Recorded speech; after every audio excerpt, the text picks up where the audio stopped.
Hey everybody, it's Robin. It is Wednesday night, and Wednesday in New England is traditional Prince spaghetti night. Well, Wednesday here in New York has been cold and damp, and it's now raining. And I decided we're gonna have meatballs and spaghetti and meatballs, pasta and sauce, whatever you want to call it. But I'm like, that's kind of a whatever. So I had this container of burrata in my fridge, and we're gonna do baked burrata with our spaghetti and meatballs. Super simple. I try to keep staples in my fridge. Makes life easier. I try to have stuff in my freezer, again, to pull out, like my sauce tonight, my pre-made meatballs. Makes life easier. This I grabbed on sale at the market, I don't know when, but I did. And this dip is amazing. It does have 2 cheese balls in it. And guess what? You can make both. First thing you need to do is have your oven-proof pan, whatever you're using. This is an enamel-coated cast iron. Fits perfect in my toaster.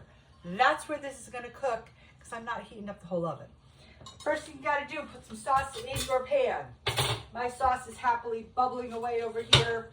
Smells delicious. Smells like summer in my house, because, oh, it's my sauce out of the freezer. So we are going to put sauce into the pan. Whew, she's a bubbly tonight. I'm just going to turn her right off, because she is ready to get meatballs put into her. Okay, so I put 3 ladles of sauce into my pan. It's up, but it's not like gonna overflow when I put the cheese in it. That's the key. And because I don't feel like getting my hands all gross, I'm gonna grab a spoon and scoop these babies out into my sauce. Are they gonna start to melt? Yeah, a little bit. Guess what? Doesn't matter, it's gonna taste delicious. So I'm scooping my burrata out. If you don't know what burrata is, it's like fresh mozzarella with soft, creamy ricotta, buttery goodness inside. It's kind of like Italian brie. I don't know how else to describe it. So I'm gonna put both of these into my pan. And then they get some olive oil over them. I have some Italian herb cheese salt. You could use regular salt. I just happen to have this. Gonna put that over them. And this is black truffle burrata. Again, you could use plain, you can use black truffle, whatever you find. I happen to find this at the store on sale. Salt and pepper. Now, these are gonna go in the toaster oven for about 15 minutes. And then I have a loaf of fresh homemade sandwich sourdough that I'm gonna slice thin, crisp up a little bit, and dip in my burrata to go with my spaghetti and meatballs, which in fact, I probably will skip the spaghetti and I'll just have this and meatballs and sauce. But if you've got a big family, how much fun is this? Super simple. To serve it, you're gonna serve it with some fresh basil leaves if you have them. If not, no big deal. Sprinkle some Parmesan cheese on it and serve it with toasted bread, crostinis, breadsticks, whatever, is in your kitchen. If you happen to have a loaf of Italian bread that you're making garlic bread with, cut it in half, slice some real thin. Boom, you got it. An easy, fun way to jack up a basic Wednesday rainy night dinner. Let me pop this in the toaster. And if you wanted to, or if I had wanted to, I could have put some of my roasted garlic on this. I don't want to have enough garlic in the sauce, but I could have if I didn't have olive oil. This is just something that's easy, quick, makes a great dip for a party. If you've got people coming over for a barbecue, this is an easy, fun starter dip. You don't have to put anything else out. Bake a couple of these off, put them out, and pop some crostinis around it, pop some Italian breadsticks around it, pop some slices of slightly stale Italian bread around it. Nobody will ever know, and it'll taste delicious.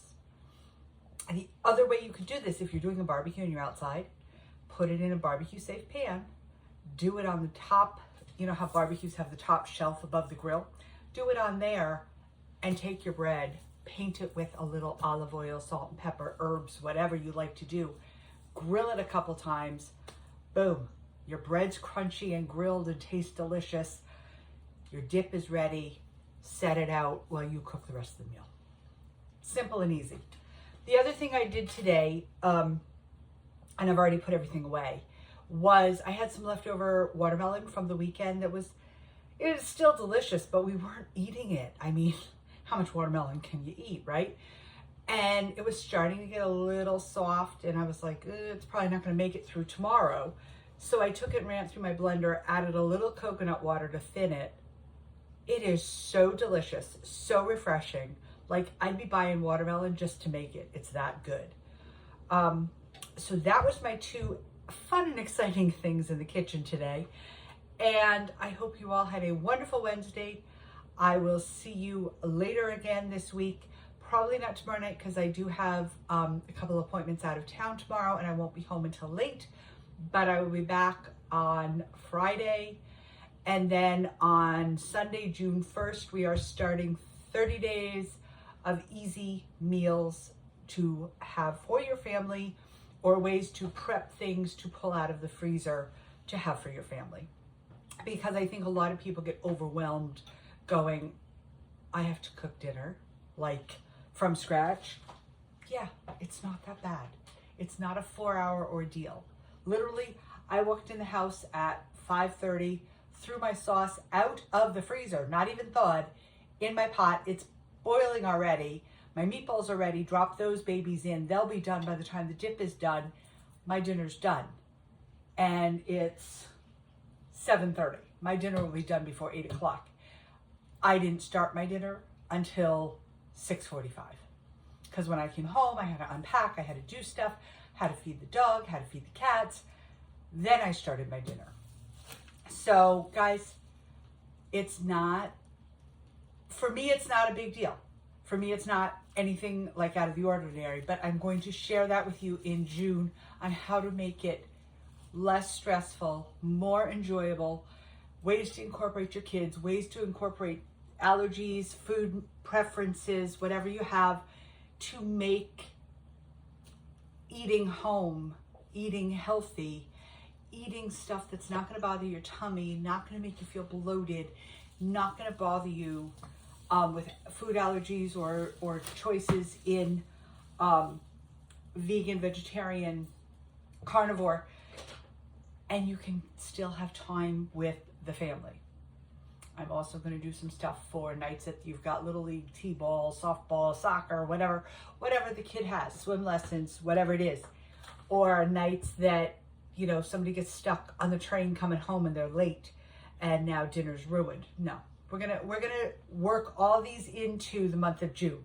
So I hope you guys will all find me and be with me starting June 1st, because we are gonna go the whole month with easy kitchen meals.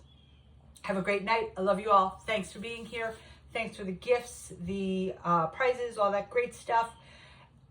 TikTok, thank you, YouTube, for all of my subscribers. Comments and likes are very much appreciated, and also share these videos. Love you guys. Bye. Oops. I don't know what I just did. Good. Great. We'll figure that out in a minute. Oy, oy, oy. What?